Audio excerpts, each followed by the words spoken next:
ছাগলকাণ্ডে আলোচিত সমালোচিত জাতীয় রাজস্ব বোর্ডের সাবেক সদস্য মতিউর রহমান ও তার স্ত্রী নরসিংদী রায়পুরা উপজেলা পরিষদের সাবেক চেয়ারম্যান লায়লা কানিজের একদিনের রিমান্ড মঞ্জুর করেছেন আদালত। এ সময় দুজনে কাঠগড়ায় ৪৫ মিনিট দাঁড়িয়েছিলেন। এক পর্যায়ে মেজাজ হারিয়ে মতিউরকে ধমক দিয়ে তার স্ত্রী লায়লা বলেন, তুমি চুপ করো, তোমার জন্য এসব হয়েছে। এরপর চুপ হয়ে যান মতিউর।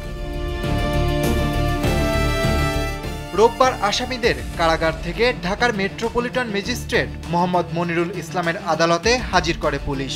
দুপুর ২টা ৫ মিনিটে তাদের কাঠগড়ায় তোলা হয়।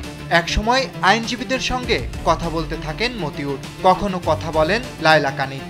তারা মামলা ও পারিবারিক বিষয়ে আলোচনা করেন, কিভাবে মামলা মোকাবেলা করবেন সে বিষয়েও পরামর্শ দেন আইনজীবী। এ সময় কাঠগড়ায় মতিউর এগিয়ে কথা বলতে গেলে এক পর্যায়ে লায়লা কানিজ তাকে ধমক দেন।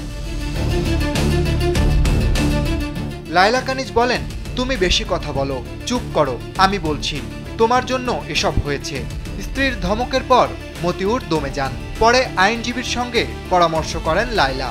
এদিকে কাঠগড়ায় কথা বলার এক পর্যায়ে পাশ থেকে লায়লার বোন এসে লায়লাকে সাবধানে কথা বলতে বলে। তখন সবাই কথা থামিয়ে সাংবাদিকদের দিকে তাকিয়ে থাকেন। এদিকে দুপুরের দিকে এজলাসে আসেন বিচারক। দুদকের পক্ষ থেকে ৩ দিনের রিমান্ড চেয়ে আবেদন করা হয়। বিপরীতে আসামি পক্ষের আইনজীবী জামিন বাতিলের আবেদন জানায়। পরে উভয় পক্ষের শুনানি শেষে আদালত ১ দিনের রিমান্ড আদেশ দেন। শুনানি শেষে কাঠগড়ায় মতিউরকে স্ত্রীর ধমকানোর বিষয়ে আসামি পক্ষের আইনজীবী ওয়াহিদুজ্জামান বলেন, ধমকানোর বিষয়টা এমন না। মতিউর রহমান আদালতে কথা বলতে চেয়েছিলেন, তখন তার স্ত্রী নিষেধ করেন, কারণ আদালতে বলা না বলা সমান, এখানে বলে কোনো লাভ নেই।